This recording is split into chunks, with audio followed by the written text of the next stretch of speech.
ফুটপাতবাসীকে ধমক পুরমন্ত্রীর। আর তারপরে মুখ্যমন্ত্রী শুভেন্দু অধিকারীর দরবারে হাজির হয়েছেন ফুটপাতবাসী সেই মহিলা। মুখ্যমন্ত্রী জনতার দরবার, সেখানে পৌঁছে গিয়েছেন তিনি। সরাসরি চলে যাব আমাদের প্রতিনিধি ব্রতদীপ ভট্টাচার্যের কাছে। ব্রতদীপ, ফুটপাতবাসী মহিলা গেলেন, দেখা করলেন, কি বললেন মুখ্যমন্ত্রীকে? দেখো, পুরমন্ত্রী অগ্নিমিত্রা পাল তিনি ধমক দেওয়ার পর এটা কিন্তু একটা রাজনৈতিক ইস্যু হয়ে গিয়েছিল। বিরোধী দলগুলি তারা এটাকে হাতিয়ার করে বিজেপির বিরুদ্ধে তোপ দাগেন, তারা এটাকে রাজনৈতিক ইস্যু করেন এবং গতকাল আমরা দেখেছি যে প্রাক্তন মুখ্যমন্ত্রী মমতা বন্দ্যোপাধ্যায়ও এই ইস্যুটাকে তুলে ধরেন এবং সেই নিয়ে বিজেপিকে আক্রমণ শানান এবং মুখ্যমন্ত্রীকে আক্রমণ শানান। আজকে যখন জনতার দরবার চলছিল, তো জনতার দরবার শেষ হওয়ার কিছু আগেই দেখা যায় পার্ক স্ট্রিটের ওই ফুটপাতবাসী মহিলা এবং তার মেয়ে এবং দুই যে সন্তান, তারা কিন্তু তাদেরকে এখানে নিয়ে আসা হয় এবং মুখ্যমন্ত্রী জনতার দরবার সেরে বেরোনোর সময় তাদের সঙ্গে দেখা করে।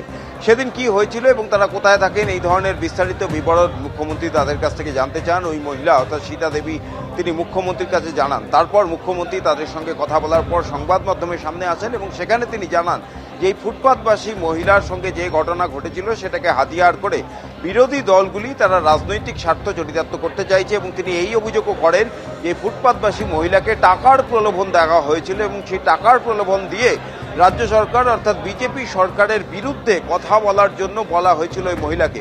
কিন্তু মুখ্যমন্ত্রীর দাবি যে ওই মহিলা সেই টাকার প্রলোভনে পা দেননি, বরং তিনি আস্থা রাখছেন রাজ্য সরকারের ওপর এবং মুখ্যমন্ত্রী শুভেন্দু অধিকারীর ওপর। ওই মহিলার সঙ্গে তিনি কথা বলেন এবং একই সঙ্গে তিনি জানিয়েছেন যে পুরসভাকে তিনি নির্দেশ দিচ্ছেন যাতে ওই মহিলার জন্য কোনো থাকার ব্যবস্থা করা যায়, তিনি সেই নির্দেশ জানিয়ে গিয়েছেন এখানে। এবং ওই মহিলা এবং তার পরিবারের যে এসেছিলেন তাদের সঙ্গে কথা বলেন এবং তিনি আশ্বস্ত করেছেন তাদের থাকার জায়গা ব্যবস্থা হবে।